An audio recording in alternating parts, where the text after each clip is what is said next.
Hi, this is the second class of The Real Easter Story, and in it I'm going to make the audacious claim that I will be able to prove beyond a reasonable doubt, but not beyond any doubt, that Jesus Christ rose from the dead. Now, to do that, I'll be using the Bible as an accurate historical document. I know you may be saying, hey, wait a minute, you're using the Bible to prove the Bible. No, I'm not. Because in another class I teach called How We Got the Bible, I prove that the Bible is the most historically accurate document we have in our possession. And if you can't trust the Bible historically, you can't trust any other historical document. So, you'll have to take that class to see how I prove that the Bible is historically accurate. Before we get into specifics, I want to talk first about that there's two kinds of proof. To use the scientific method of proof, you need three things. One, you need to be able to observe an event. Two, you need to measure that observation. Three, you need to be able to repeat that observation and measurement. So if I'm going to throw a rock off a cliff, to use the scientific method, I have to be able to say how high is the cliff, at what angle am I throwing at, with what force am I throwing at, what's the force of gravity, and then I can predict where the rock will land. But then I can redo that experiment time and time and time again. Then I can use the scientific method. If you can't do all three of those things that I just mentioned, you can't use the scientific method of proof. This method is almost 100% accurate all the time. The second method of proof is what we call the legal historical method. And that is, it's using a preponderance of the evidence for something that you did not observe, and it's to prove something beyond a reasonable doubt, but not beyond any doubt. Obviously, this method is not 100% accurate, but it's the only thing we have to use for historical things, which we can't repeat. We can't observe them. We can't go back and observe the crucifixion of Christ or the Civil War or anything like that. And it's used for legal decisions, like, did so-and-so murder this person? Well, if nobody was there to see it, we can't prove it beyond 100% doubt. Since the resurrection of Jesus is a historical event, we have to use the legal historical method of proof. Now, we may use some scientific test to help prove our points, but we're not using the scientific method.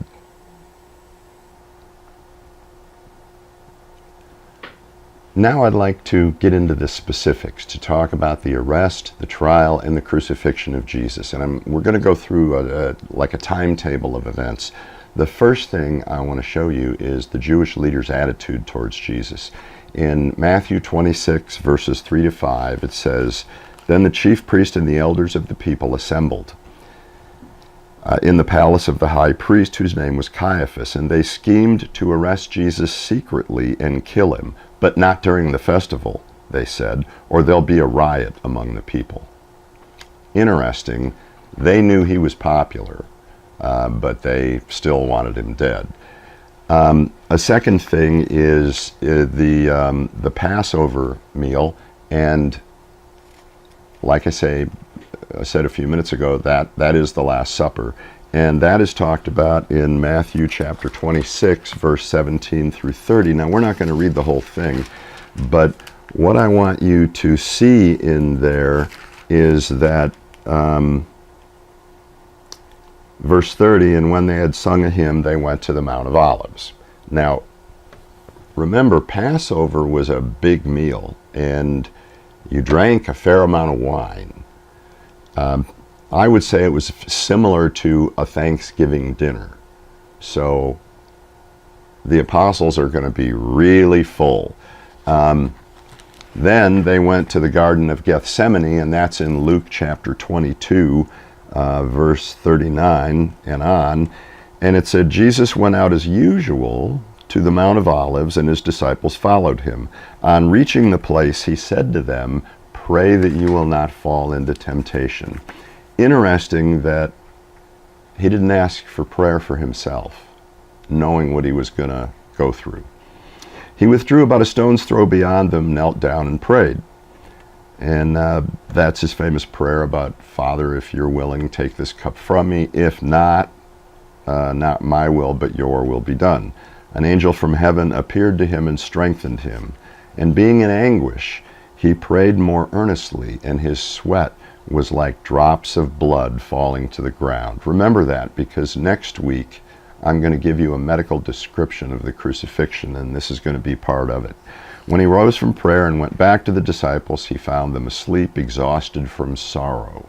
"Why are you sleeping?" he asked. "Get up and pray that you won't fall into temptation." Now, it was shortly after that that he was arrested. And in John chapter 18, verses 1 to 11, is the scene where Judas comes with some of the temple guard, and they arrest Jesus, and Peter, acting impulsively, says, "You're not taking my master," and he slices off a guy's ear. Jesus says, no, put away your sword. And then he picks up the guy's ear, puts it back on, and heals him instantly. But then Jesus went with the guards. Interesting, according to Jewish law, it's illegal to arrest a person at night. So this is one of the first things they did that was illegal. Then in John chapter 18, verse 12 on down, it says, they bound him, and they first brought him to Annas, who was the father-in-law of Caiaphas, the high priest that year. Here's the second illegal thing they did. When they arrested somebody, they were supposed to take him to the high priest, which was Caiaphas. They didn't do that. Caiaphas was the high priest that year. Annas had been the high priest in years previous. After his turn was done, one of his sons became the high priest, and then when his term was done, his other son became the high priest, and when his term was done, Caiaphas became the high priest.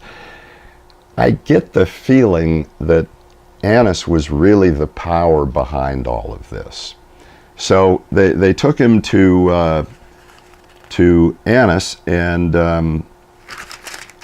then it says, Annas basically says, what's going on? What are you teaching? And Jesus said, I've spoken openly to the world. I've taught in the synagogue or at the temple where all the Jews come together. I said nothing in secret. Why question me? Ask those who heard me. Surely they know what I said. When Jesus said this, one of the officials nearby slapped him in the face. Ouch. Is this any way to answer the high priest? He demanded. If I said something wrong, Jesus replied, testify as to what is wrong, but if I spoke the truth, why do you strike me? Then Annas sent him bound to Caiaphas the high priest. So Jesus was then taken to Caiaphas, where many of the Sanhedrin members were, and this is what happens next. In Mark chapter 14, verse 53, the chief priest and the whole Sanhedrin were looking for evidence against Jesus so they could put him to death, but they couldn't find any. Many testified falsely against him, but their statements didn't agree. This is incredible. The Old Testament says you got to have 2 or 3 people as witnesses against somebody. They couldn't even get that. These people just couldn't get their story straight. Then some stood up and gave this false testimony concerning him. We heard him say, I will destroy this temple made with human hands, and in 3 days I'll rebuild it. I'll rebuild another not made with hands. Yet even then their testimony didn't agree. Then the high priest stood before them and asked Jesus, "Are you not going to answer? What is this testimony that these men are bringing against you?" Jesus remained silent and gave no answer. Again the high priest asked him, "Are you the Messiah, the Son of the Blessed One?" "I am," Jesus said. "And you will see the Son of Man sitting at the right hand of the Mighty One and coming with the clouds of heaven." Wow. I'll explain that in a minute. The high priest tore his clothes. "Why do we need any more witnesses?" he asked. "You have heard the blasphemy. What do you think?" They all condemned him as worthy of death. Then some began to spit at him. They blindfolded him, struck him with their fist, and said, "Prophesy." And the guards took him and beat him. Now, I want to get one thing clear here. If you go to Matthew's account of this, in chapter 27, says this.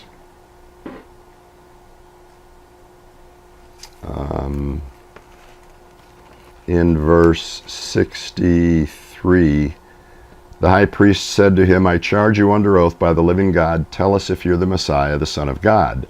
"You have said so," Jesus replied. "But I say to you, from now on you will see the Son of Man sitting at the right hand of the Mighty One and coming on the clouds of heaven." Many critics have said, hey, wait a minute, there's a contradiction. Mark says that Jesus answered that question by saying, "I am." Matthew says he answered the question by saying, "You have said it." Well, here's the difference. If you were in a meeting, let's say a political meeting where somebody was saying, hey, we're going to build a wall down between Mexico and the U.S., and then you and a friend were there, and after you came out, and the news media who was not there, they ask you, well, what did the candidate say about a wall? And you said, he said he was going to build it. Then they ask your friend, and he said, well, he's in favor of building a wall. Who's right? You both said something a little different. You meant the same thing. Which one is right, or are you just giving the general gist of what the candidate said? The candidate might have said neither of those things, but he definitely answered by saying, we're going to build a wall. That's what this is. So whether Jesus said, I am, or he said, you have said so, it doesn't matter. He was answering the same question. He basically said, yeah, I am the Messiah. Then he said, and from now on you will see the Son of Man sitting at the right hand of the Mighty One and coming on the clouds of heaven. They recognized this as a reference from Daniel in the Old Testament. They recognized this as saying, you are the Messiah. And you're coming to judge us. Wow. So Jesus is not only saying, yeah, I'm the Messiah, but if you think you're judging me right now, wait a little while, because ultimately I'm going to be judging you. And that threw Caiaphas and the rest of the Sanhedrin into a tizzy. They were looking at this itinerant preacher that hadn't been to any of their schools. He was a lowly carpenter. And yet he was going to judge them? We who have had all this education in the law, we know it, we've spent our life studying it, you're going to judge us? We don't think so. Okay, we'll see. And then Mark says, they condemned him as worthy of death, then some began to spit at him. Right after he's telling him, hey, in the future, I'm going to judge you, they begin to spit at him. They blindfolded him, and then they began to hit him. Now, some people have said, well, what do they mean by prophesy? They blindfolded him, they hit him, and then they said, hey, if you're the Messiah, who just hit you? Or who's going to hit you now? Boom. They were beating him up. And then the guards took him and beat him. He was in a weakened condition already. All of this is taking place at night, which is illegal. Morning came, and of course, just to make it legal, they made the verdict official. In Luke chapter 22, verse 66, it says, at daybreak, the council of the elders of the people, both the chief priest and the teachers of the law, met together, and Jesus was led before them. If you are the Messiah, they said, tell us. Jesus answered, if I tell you, you won't believe me, and if I ask you, you won't answer. But from now on, the Son of Man will be seated at the right hand of Almighty God. That's pretty bold. They all ask, are you then the Son of God? And he said, you say that I am. And they said, why do we need any more testimony? We've heard it from his own lips. Let me say another thing about you say that I am, his phrase in verse 70. One of the shortcomings of the printed word is there is no inflection, there is no, you can't zero in on one word. It just says what it says, you say that I am. A lot of critics of the Bible zero in on the word you, like, well, you say I am. I didn't say that, you did. That's an interpretation, and that's a big assumption, actually. What if he just said, yep, you said it? Or what if he said something like, you said that. Yep. In other words, you're darn right, and it's coming from your mouth. Then all of a sudden it changes. Then you don't have a difference in all of these gospel accounts. Jesus was then, after being beaten up a second time, the first time he was slapped and then he was beaten, he was taken to Pilate, and Pilate found out he was from Herod's territory, and he transferred him to Herod. Herod mocked him, and Herod is really kind of a goofy guy. He just wanted to see a show. So he told Jesus at one point, you know what, do a miracle for me, entertain me. And Jesus wouldn't answer him. And so Herod said, to heck with you, I'm sending you back to Pilate. Pilate basically found nothing wrong with Jesus. Now there is a theory, and it's only a theory. The Jews kept saying, crucify him, we want him crucified. Pilate says, I can't find anything wrong with him. And at one point they said, we have no king but Caesar, and if you're a friend of Caesar's, you'll do this. The theory, and it's only a theory, is that Pilate was involved in an assassination attempt with the current emperor, and the emperor found out about it, but he didn't know how deep it went. And Pilate was kind of afraid that if he didn't watch his step, they would have found out that he was involved. Now again, that's just a theory. So he didn't want any problems with the Jews. So he finally said, okay, you know what, it's time for me to release a prisoner. Do you want this stinking, filthy, rotten murderer, Barabbas? Or do you want Jesus, in whom I can find no fault? And the Jewish leaders stirred up the crowd, and they said, release Barabbas. And finally, Pilate said, okay, I'm washing my hands of this affair. I'll give you what you want, but I'm washing my hands of this affair. And the Jews then said, okay, his blood will be on us. You don't have to worry about it. But Pilate, in that process, had Jesus scourged and beaten again. And if you take a look in Matthew chapter 27, near the end of it, verse 27, then the governor's soldiers took Jesus into the praetorium and gathered the whole company of soldiers around him They stripped him and put a scarlet robe on him. This is after they scourged him, and we'll go into what a scourging is next week. But he's got blood all over him. So they took his, they after the scourging, they put his robe back on him. Then they ripped it off, and they put a scarlet robe on him, and then they twisted together a crown of thorns and set it on his head. They put a staff in his right hand. Then they knelt in front of him and mocked him. "Hail, King of the Jews," they said. They spit on him, and they took the staff and struck him on the head again and again. After they had mocked him, they took off the robe and put his own clothes on them, and then they led him away to be crucified.